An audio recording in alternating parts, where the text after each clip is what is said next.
Welcome to Organizational Analysis. In this introductory lecture, I will introduce you to the concept of an organization.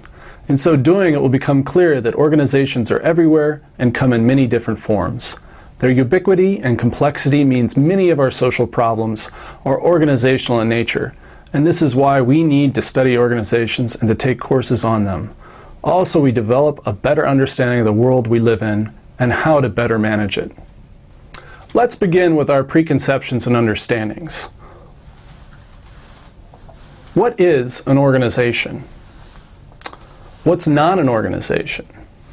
When most of us consider organizations, we think of hospitals, schools, businesses, stores, companies, and factories. But what about families? What about voluntary associations and even street gangs? What makes something an organization or not? Where is the boundary of our concept of an organization? One of the best writers on organizations has been Richard Scott, whose work we'll draw on heavily from time to time. Scott defines organizations this way. Organizations are conceived as social structures created by individuals to support the collaborative pursuit of specified goals. Now there's a lot packed in here, so let's simplify it some. What Scott means is that organizations are groups whose members coordinate their behavior in order to accomplish shared goals or to put out a product. Given this, let's reconsider what is and is not an organization. So, if we look at this chart, we see that organizations like companies, schools, families, and voluntary associations all have certain features that fit our notion of what an organization is. That members coordinate, that they have a shared goal, and that they put out a product. Examples that aren't organizations seem to fall short of this definition. So random collections of persons or isolated individuals have no roles, rules, or goals, patterns of recurrence in their behavior, or even a boundary to where that group begins or ends. Ambiguous cases are somewhat unclear. Some features of the definition may be lacking there. So for example, with street gangs, friendship groups, and social movements, we have less clear shared goals. We have porous boundaries and fluid participants that come and go. And we have less clear rules for behavior. Now that we have some sort of idea of what is and is not an organization, we can start reflecting on how common and important organizations are. Looking at this image, we see a variety of organizations. Organizations accomplish most of what society wants and needs, from socialization in schools to resocialization through prisons or mental health care facilities, from tax collecting, public administration, protection and soldiering, to production and distribution of goods, service provision like grocery stores, preservation of culture like museums, communication like Google or Microsoft, and even recreation. Organizations are the means by which many of our collective goals are pursued and accomplished. For example, would disaster relief or schooling be possible without organizations focused on those efforts? Organizations are so common that they've become a medium of modern social life. We can't imagine existing outside them. We live in a world greatly made up of formal organizations, their rules, their structures, goals, members, and all their instrumental efforts. Organizations are also collective actors, or social entities that take action, use resources, own property, and enter contracts. In legal documents, often we see the organization's name listed, and they've attained somewhat of a thing status. So, organizations are everywhere, but they also vary tremendously. They vary on a variety of dimensions, and one simple one is size. Some organizations are huge, like IBM, and employ hundreds of thousands of individuals.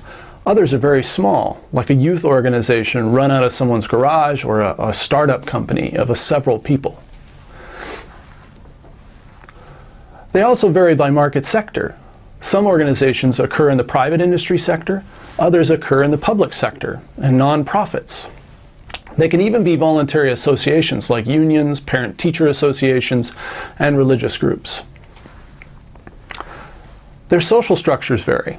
Some are hierarchical, like the military and football teams. Some are centralized dictatorships, like perhaps Henry Ford and Andrew Carnegie managed in the 1920s and 30s.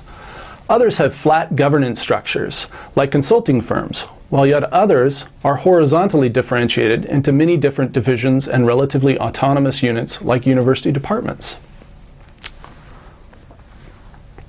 Last, organizations vary by their environmental context. They vary by the temporal context or era in which they live. The context for the federal government is very different today than it was in 1790. Moreover, a time of recession is very different than a time of economic boom. And by regional differences reflecting different cultural contexts, we can also see environmental effects. For example, Euro Disney required quite a bit of adaptation of the kind of California Disneyland model. It couldn't just be plopped down and work the same. The idea here with environment is that the same organization may not have the same effect or the same process of operating in a different time, culture, and with a different set of participants. So, organizations are everywhere, they're very important to the functioning of society, and they're very diverse. They've also changed a lot over the last 50 years and have altered American society as a result. For example, manufacturing has given way to a service industry in the United States. Women have become half the labor force, part-time subcontracting has grown, and so on. The point is that the organizational world that we live in is changing right underneath us.